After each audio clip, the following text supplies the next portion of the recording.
High pressure has settled in across the Concho Valley and the Big Country. Seeing a little bit of clouds, but when you have that high pressure, that brings sinking air. The air warms as it sinks, makes it hot. It also really reduces the rain chance. So yeah, we're seeing the clouds on our Abilene sky tracker.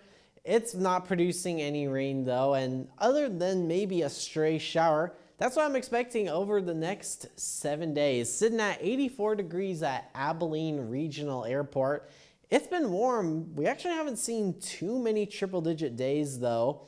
So far at St. Angelo Mathis Airport, we've had 3 triple-digit days for all of 2025, and all those happened in May. We haven't seen any triple digits so far in St. Angelo for June of 2025, and one's been recorded so far at Abilene Regional Airport. That was on June 8th, the night of the really bad windstorm that moved through the key city, produced 90-mile-an-hour wind gusts.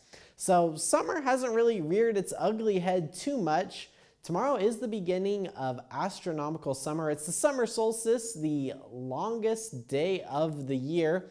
So hopefully the summer won't be too terrible. And even though the thermometer hasn't shown too many triple-digit temperatures, with the humidity across the area, we have definitely felt the heat. So even though there's not a lot of triple digits in the forecast, still want you to be taking your heat safety precautions.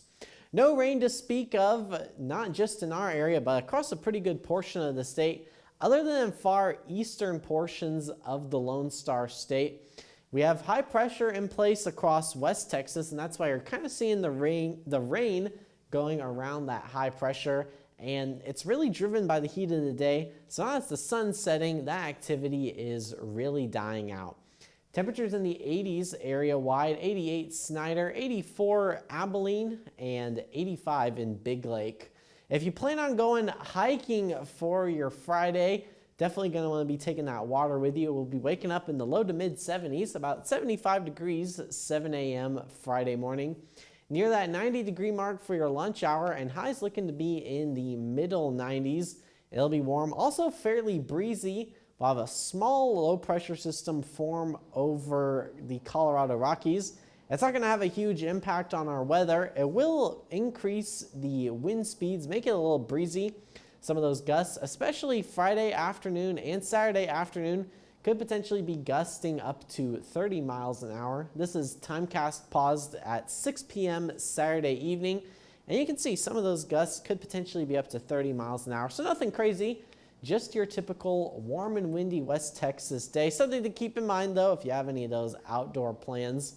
Best time to mow your grass after the rain we've been seeing in the Big Country, definitely going to be Saturday morning. It's still going to be warm in the mid 70s, but compared to those afternoon temperatures, I'm going with a high of 94 Saturday. So again, not record-breaking heat, not oppressive by West Texas standards. Still the biggest impact we have to talk about, and I think it certainly beats the 110 plus degree temperatures or the storm, so not a bad start to summer. High of 96 tomorrow in San Angelo. 94 for your Saturday and Sunday. And keep in mind, these are the forecasted temperatures. With the humidity, it will feel a little bit warmer. So just make sure you stay safe. And mid-90s continue into next week. You can find the full forecast online and social media. Bert? On